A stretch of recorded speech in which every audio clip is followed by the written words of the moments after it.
Shakespeare's sonnets, form, history, and themes.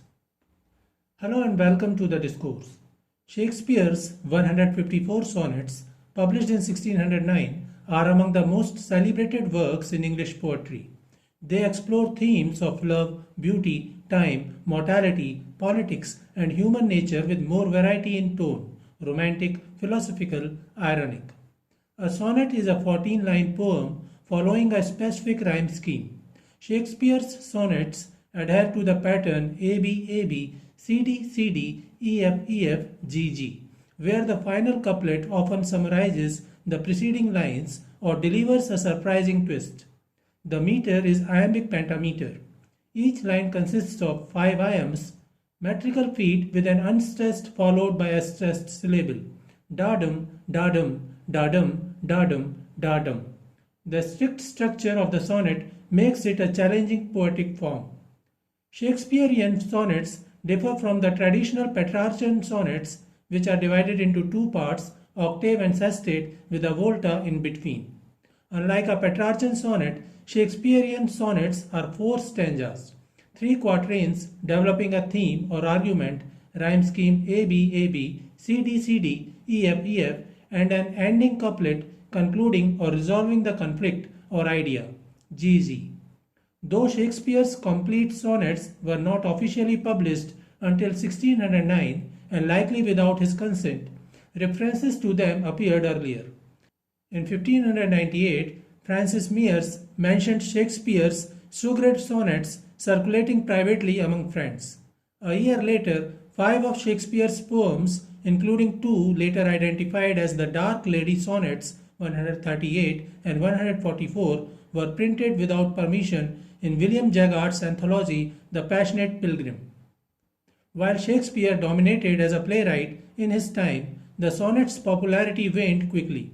By 1616, the form had fallen out of fashion, and for the next 2 centuries, both Shakespeare's sonnets and the sonnet form itself received little attention.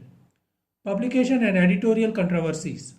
The authoritative text of Shakespeare's sonnets comes from the 1609 quarto published by Thomas Thorpe, a disreputable printer. Titled Shakespeare's Sonnets Never Before Imprinted, this edition remains the foundation for modern versions. The quarto might have been forgotten if not for John Benson's 1640 edition, a pirated and heavily altered version. Benson rearranged sonnets into groups, added clumsy titles, and even changed pronouns, that is, turning he to she, to obscure the male addressee in some poems. He also mixed Shakespeare's sonnets with other poems, further confusing their original sequence. The sonnet's structure and key themes. Shakespeare's sonnets are broadly divided into 2 sections. Sonnets 1 to 126, addressed to a young man. These sonnets explore themes of beauty, time, and poetic immortality. The early sonnets 1 to 17 urge the youth to marry and preserve his beauty through offspring. Later, the poet immortalizes him through verse. Sonnet 18, Shall I compare thee to a summer days? The relationship grows strained, marked by jealousy, especially when the youth befriends a rival poet, and emotional turmoil. Shakespeare addresses the theme of a rival poet or lover competing for the young man's attention in several sonnets, particularly in sonnets 78 to 86. These poems express the speaker's anxiety, jealousy, and insecurity about another writer, possibly a more fashionable or flattering poet, who seems to have captured the youth's favor. In Sonnet 80, the rival is compared to a better spirit, possibly a more talented or famous poet. Sonnets 127 to 154. Focused on the Dark Lady, a mysterious, unfaithful mistress, these sonnets subvert traditional love poetry. Unlike the idealized beloved, she is flawed, and the poet's obsession with her is fraught with lust, betrayal, and self-loathing. The poet grapples with her infidelity and his own moral conflict. Controversies and debates. Dedication. Mr. W.H. The 1609 quarto's enigmatic dedication has sparked theories.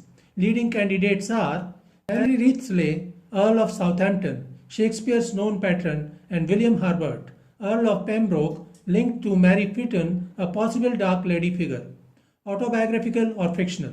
Scholars debate whether the sonnets reflect Shakespeare's life or are purely literary creations.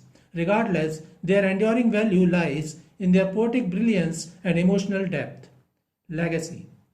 Though the sonnet form faded after Shakespeare's death, his sonnets remain celebrated for their exploration of love, time, and human frailty. Their complexity ensures they continue to be studied, debated, and admired as masterpieces of English literature. So, this is it for today.